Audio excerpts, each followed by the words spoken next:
Napaiyak na lamang ang sumikat na Badjao girl at Pinoy Big Brother housemate na si Rita Gaviola nang okrayin siya ng mga netizen sa kanyang pagla-live online selling banat sa kanya ng mga netizen. Bumalik na lang daw sana si Rita sa pamamalimos sa mga kalsada kagaya raw ng ginagawa ng iba pang Badjao at dati niyang ginagawa bago pa siya mag-viral online. Palag ni Rita, nilalait niyo ko na babalik ako sa pamamalimos, doon na lang.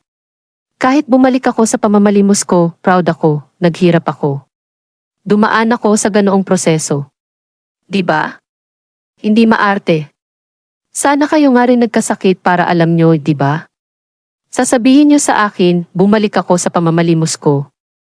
Bakit alam nyo ba yung pinagdadaanan ko?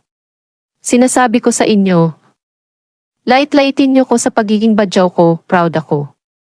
Kayo yung umalis kasi live ko to. Huwag kayong masyadong judgmental.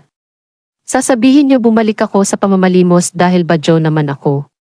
Hindi ako nahihiya na Badjao ako, lalo akong proud, pahayag ni Rita.